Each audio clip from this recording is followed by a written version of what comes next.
I'm delighted to be able to talk to you today about an important topic, which is what medicine thinks about gay people. This has been, for me, of personal and professional significance. I'm also delighted to be doing this in the context of a medical school, because that suggests to me that this medical school, at least, St George's, also thinks that this is an important topic. Just to be clear about what we're going to cover, I won't be talking about transgender issues. I will be talking about healthcare issues in relation to lesbian women, gay men and bisexual people, as that's something that I think I know a little bit about that I want to share with you today. So we're going to talk about a number of questions. Why should medicine think about gay people? Medicine is about people, and it's not self-evident that that medics should think about gay people separately. There are some good reasons, and we'll go through those. We're going to think about what being gay actually is, and then we're going to think about the attitudes to gay and lesbian patients demonstrated in clinical practice, and in particular, as part of that, why psychiatry is special. And we're going to look a bit at the views of gay and lesbian health professionals and think about what that means for the future. Why should medicine think about gay people? Well, the first reason is, in simple terms, because there are quite a lot of us. This slide is quite complicated, but one of the things that does come through is that the estimates of the number of gay and lesbian and bisexual people in the population is hard to determine. So we've ended up in a situation where different studies produce different figures, and we have to think a bit about why that is. There are a number of reasons. In short, because actually the studies ask different questions in different ways. So sometimes they ask about people's sexual behaviour, sometimes they ask about what's going on inside people's heads, who they're attracted to. Sometimes they ask about how people describe themselves, so they talk about identity. And clearly this doesn't happen in a historical vacuum. So figures may well differ simply because the societal context in which those questions are being asked is different. And that's particularly true internationally. So even though there are some international figures on that slide, in fact, it's very difficult to get data from jurisdictions where, for instance, same-sex sexual practice is punishable by death. And we know that that is a particular problem at the moment. So it's not easy to know how many of the population medicine should be considering, but we have, as a result of a number of different studies, some idea, at least for the UK context. Our second reason is that gay people don't live in social isolation, and actually they live in families. And there are two ways of thinking about that. A notion of extended family, family of origin, and also the families that gay people go on to create themselves in terms of partnership. And in the UK, there's now some quite interesting data that reveals, if you like, how many specific gay families there are. So as a result, perhaps, of civil partnership coming into law, we have some quite good data on people who live together who have dependent children, who constitute, if you like, a kind of ordinary family. And we also know that the numbers of people who describe themselves in that way in census data have doubled since 2001. Why might that be? Well, quite possibly because since 2005 in the UK, civil partnership has been a possibility. And so perhaps it's easier to tell the census how you're living. So let's look at a different kind of reason why medicine should think about gay people. And this slide talks about three things. So it says, first of all, that our epidemiological data, which is our measure of how common certain illnesses are in the population, strongly suggests that even though gay, lesbian and bisexual people have overlapping health needs, they also have distinctive health needs. And that's important to bear in mind in terms of healthcare delivery.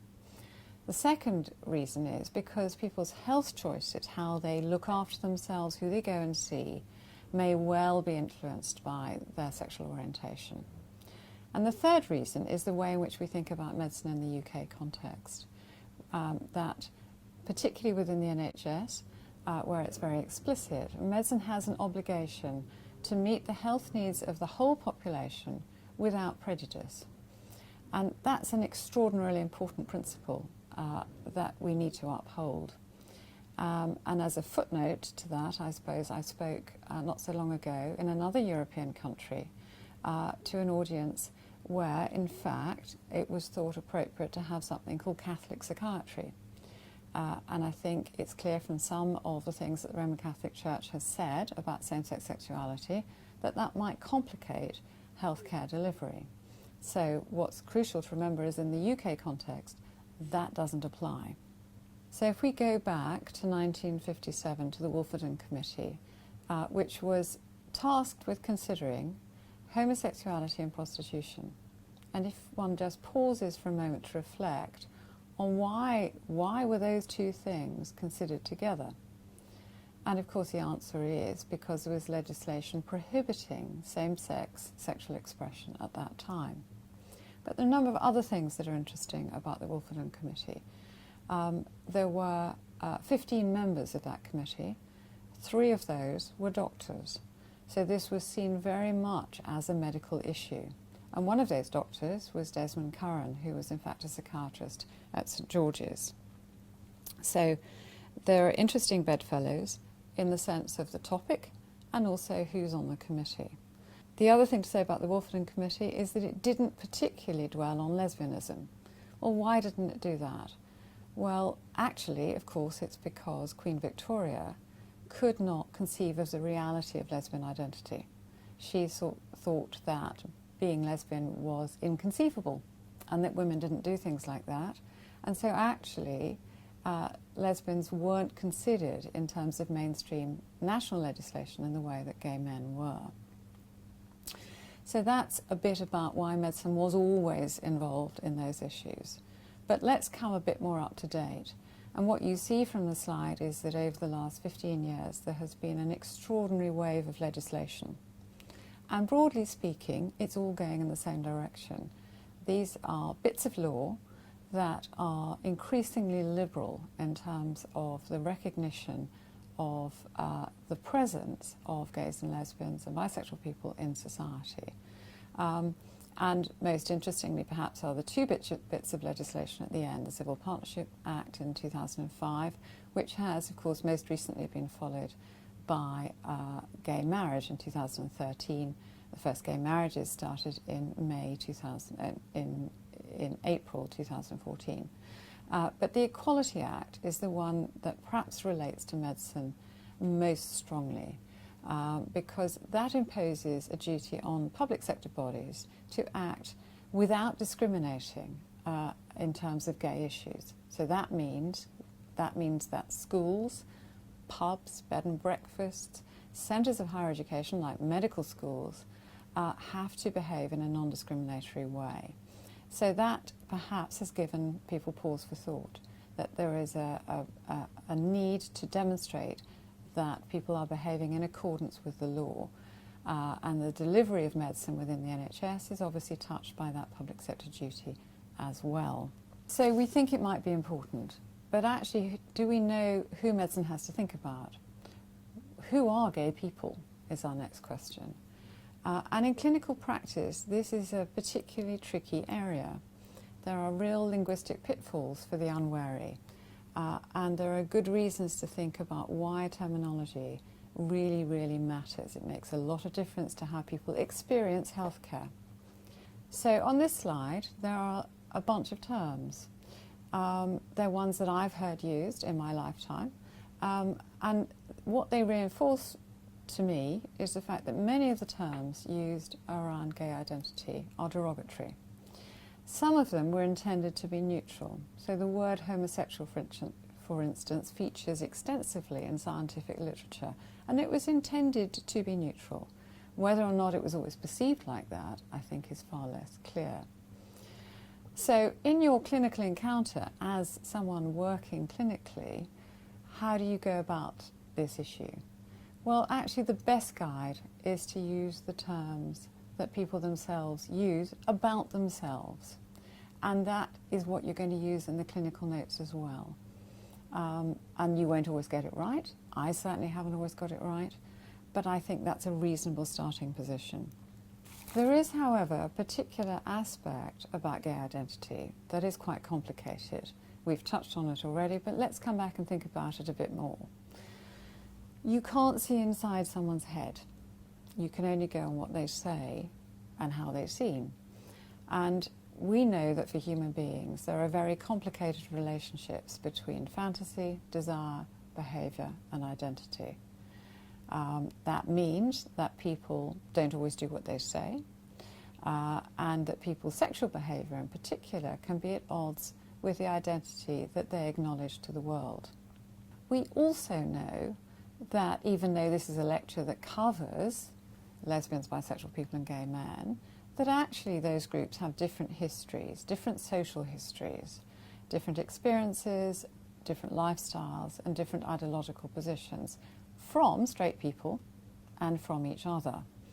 And that LGBT is something of a political convenience, and it certainly shouldn't be taken to mean that everybody who might fall under that political umbrella is the same. So here are some gratuitous pictures about what some gay people look like, but not all. And the point of this slide is really to say that gay people have always been around. So if you look at the bottom right picture, the woman in the big hat and the rather elegant dress is Vita Sackville-West, BBC broadcaster, gardener and wife of Harold Nicholson, whose scandalous sex life was the subject of a number of literary endeavours. Moving around, we've got Chris Smith, Labour peer, sits in the House of Lords, and he was remarkable in being the first openly gay MP. Moving on, we've got Jodie Foster, and that's perhaps to make the point that being gay in certain circumstances may not be so difficult. So the liberal arts, Jodie Foster perhaps is emblematic of the liberal arts in the film industry, has always had a known presence of gay and lesbian people. That's much less true, perhaps, of medicine. So the chap on the bottom left is remarkable indeed, because that was the Queen's paediatrician. And that was David Harvey, who sadly has now died. He was a professor of paediatrics at Imperial College. He was a very brave and very lovely man. So let's come to some of the issues around health research, because we're going to look at what the research tells us about this issue. But before we do that, we need to think about the status of some of that research.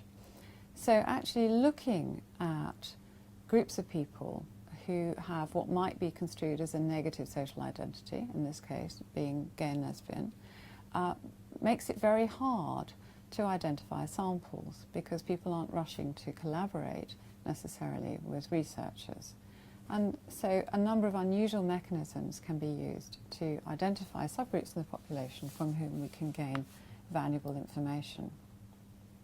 The other complication is that gay identity is a social identity. It matters more to some people than to others. People are more or less prepared to say that they're gay.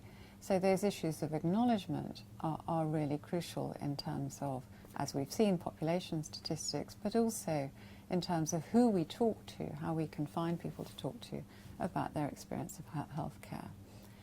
People's identities over time are fluid. This has been historically a particular issue for lesbians. So there's a body of social history data that shows how many lesbian women, whatever their private identities, actually appeared to the world as heterosexual married individuals with children. And it was only much later that they were able to say, sometimes to themselves, but sometimes just to the world, that that wasn't quite who they were. So identity doesn't always match behaviour. As we've said, men and women are different, and they need to be thought about in epidemiological terms as potentially very different groups. There are different ways in which the law, as we've seen, the presence of children in family units, and indeed ideas in society around sexism and economic position affect men and women differently. And that matters because it affects their demand for healthcare the way in which their health needs are evident to themselves and to other people, and what they do about that. It's often difficult to get large samples of gay and lesbian people to find out what their healthcare status is and what their health needs are. And indeed, it may be difficult to establish sensible comparison groups for research terms. So this overall is not an easy area to research, but there are some things that we definitely know. Just before we go on to what we know, we're going to think about what we need to know. So one question for clinical practice generally is, do you need to know who you're talking to? And the second subsidiary question, if you like, is, do you know, how confident are you that you know who you're talking to? So as a rule of thumb, it seems to me that McDaniel got this about right, which is that all treatment settings see gay, lesbian and bisexual patients, whether or not their sexual orientations are recognised or not. So it is a safe thing to do as a clinical practitioner to remember that little paragraph and the need to keep an open mind about who's sitting in your clinic. So let's think about whether or not we are confident that clinical workforces know what they need to know in terms of skills and knowledge. Well, sadly, this isn't a particularly happy story. So we know, for instance, that within pure medical education, the education of doctors, that there's some evidence to show that a third of medical school deans said absolutely nothing was taught about gay and lesbian issues in clinical years. There is a corresponding lack of knowledge about lifestyles and sexual practice, and that affects communication with healthcare professionals. And we know that doctors can feel uncomfortable talking about these issues. So maybe the short answer to that bit of the question is, actually, we're not taught very much, and maybe that doesn't leave us terribly well equipped to work with this particular population group. So what perhaps is the consequence of that? Well, one question that is important to ask is, therefore, if we don't know very much, is there prejudice in the clinic? And there's a fair amount of data suggesting that in different countries that healthcare professionals, including GPs, the first port of call for most of us, hold negative attitudes to gay men. There's also a little bit of information that suggests that people who are in training to become healthcare professionals also hold negative views. So these are people who haven't been taught very much, but whose predisposition is not particularly positive towards gay and lesbian patients. This is just one study here, but it gives us some food for thought. So what correlates, if you like, with negative views? Well, being male, not being terribly well educated, and being absolutely, resolutely heterosexual, and not knowing much about gay and lesbian issues, and not having much personal contact as a private individual with gay men or lesbians, and particular aspects of cultural background. And that's a kind of interesting set of correlates that could be investigated in other places. We know something about people's attitudes, something about people's knowledge and skills. What we don't know, though, is whether the attitudes that health professionals have affect the way in which they relate to gay and lesbian patients in clinical practice. And that's very important. So we have bits and pieces of information that will tell us a wee bit about that. So we know, for instance, that there's some evidence that gay women have less contact with their primary care practitioners and are less happy with the service they get than straight women. We also know that at times when people who care about you, care for you, should be involved in your healthcare and your planning of healthcare, particularly in relation perhaps to serious diseases, that medical processes can be very excluding and people don't feel confident about who to include. Certainly that was true during the AIDS epidemic, and a lot of work was done to try and include partners at that time, but that remains the case. We also have some evidence that gay men with HIV are cautious about who they tell. So they may not, for instance, again, tell their primary care practitioner if they think they're going to be unsympathetic, and the general perspective is that they may be. And there's a general fear in the second point on that slide about how lesbians and gays fear stigmatisation, and actually that they won't get the best health care if they're out to healthcare professionals.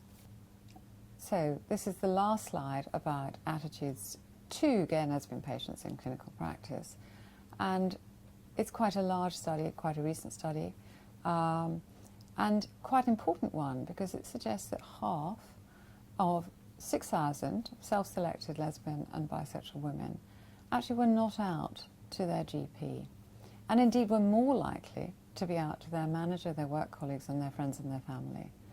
And to me that says maybe medicine does have something to worry about. They also reported that only 3 in 10 said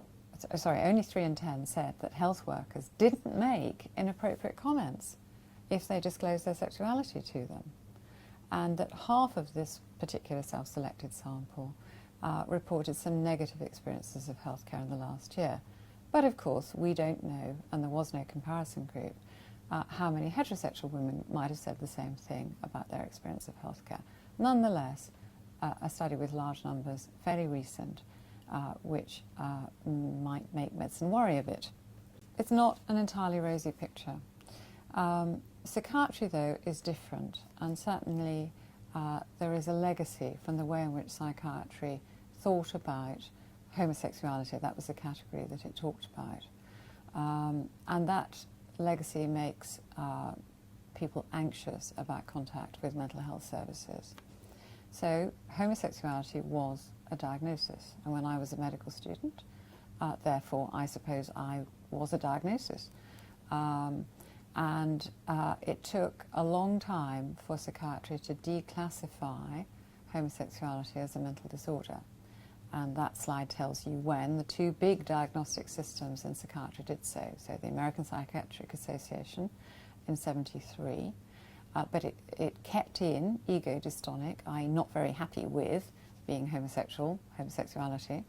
And it wasn't until 1992 that the World Health Organization International Classification of Diseases dropped the term, so really quite late in the day. So those diagnostic systems probably reflected the social attitudes of the day. So what do we know about the attitudes of psychiatrists and mental health staff, particularly, to gays and lesbians? And we know a reasonable amount. We don't know everything, and some of it is old data, but we know something about it. So we know that even those delivering psychological therapies, which are often viewed as entirely benign, hold quite negative views about gays and lesbians. We know that younger mental health trainees also hold negative views. And the counterpart of that is that patients understand that. And they also know that their same-sex sexuality, however expressed, is often connected with their mental health problems. And if they don't see it like that, that can be a real problem in terms of their experience of mental health care. And there are some odd things about psychiatry that stem from homosexuality being a diagnosis.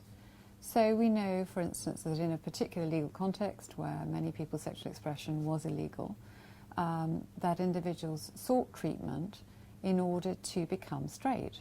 And that was a mixture of negative family attitudes and social attitudes, and sometimes contact with the law. Since then, there has been clearly a professional recognition that medicalising same-sex sexuality, because the social attitudes of the day said so, was not a very good plan, and it probably exacerbated people's unhappiness. Nonetheless, in a relatively recent study, it was still the case that 4% of a bunch of psychiatrists, psychologists and psychotherapists would still attempt to turn a gay person straight, which says something about how wary, perhaps, people should be about working out where their mental health professionals are coming from. There continue, in that context, to be a number of conferences on what's called reparative therapy, which is about turning gay people straight, despite the fact that the Royal College of Psychiatrists, amongst others, has said that there is no evidence that this is an appropriate thing to do. There is no evidence that it works, and the college, which is the guide for psychiatrist behaviour, does not support it, and nor increasingly do a number of psychological therapies organisations. We're focusing on why psychiatry is special, and of course the things that psychiatry deals with and mental health professionals deal with are very common, and they're important. And they have particular nuance, if you like, in the gay and lesbian community. And practitioners are not particularly familiar with aspects of bereavement, with extended family issues, with domestic violence in same-sex couples.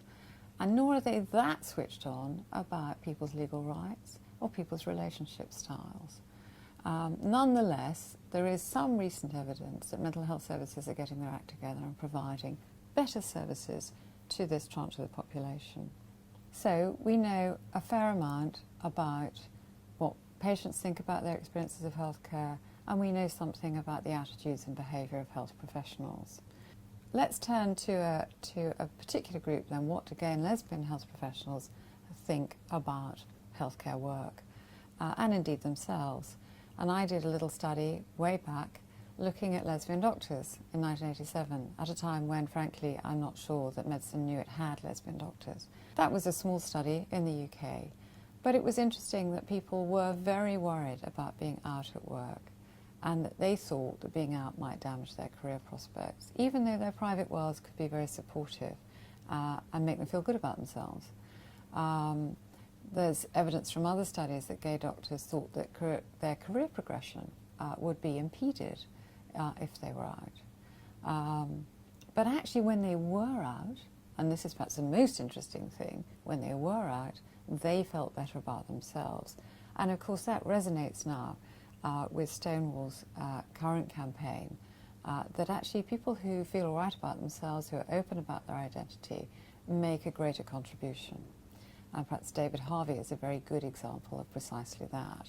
The other thing that seems reasonably clear is that organisations aren't terribly good at challenging discrimination, and hear this as it's intended, by patients. So people who are rude to gay staff or people that they perceive as gay. So there are quite complicated issues for gay and lesbian health professionals to negotiate. So we have a complicated body of knowledge. There are some gaps, there are some known unknowns, but there are some things that we're fairly clear about. And broadly speaking, it could be summarised as medicine could do better in relation to gays, lesbians and bisexuals. So how might we do that? Because actually it's easy perhaps to recognise a problem, it's much harder to solve it. One thing that might help is acknowledging this evidence of negative attitudes in health professionals, instead of everyone going around saying it's not me that's being negative. We need also to recognise that patients can be very cautious in the light of their experience of healthcare. And that can be people just not getting it quite right, if you like, indirect homophobia, as opposed to direct homophobia, which has a different quality. Equally important is to acknowledge those positive changes or areas of good practice. In my own healthcare trust, we've had a recent discussion about rainbow lanyards. Rainbow lanyards are ways in which either gay health professionals or their straight allies might demonstrate solidarity, if you like, might make it possible for gay and lesbian patients to speak openly to them. That's a very nice example of a positive change. Equally important, perhaps, is to think about the performance management of medicine in this area. And there are a number of different ways in which you might do that. You might think about audit. You might think about routinely inquiring about who your workforce actually is, which we do increasingly do. So we need to move, perhaps, beyond the law, which has changed hugely, and policy, which is just policy, to create the right workforce for good patient care. So that means something about frontline skills. And we've talked about how, for instance, in clinical practice, even basic things like knowing how to write in the clinical notes about someone who's gay is a critical skill. Okay, so the importance of routine patient communication, bringing non-judgmental attitudes to the workplace, including families, and indeed acquiring somehow or other, and it looks like it's not going to be terribly easy to do that, some specific knowledge about gay and lesbian lifestyles. And that, in the specific context of a medical school, is part of being a culturally competent doctor. And you need that both at undergraduate level as you become a doctor, and also at postgraduate level when you are a doctor, and where you're getting better training about these things. Equally, there's a health organisation component to future improvement.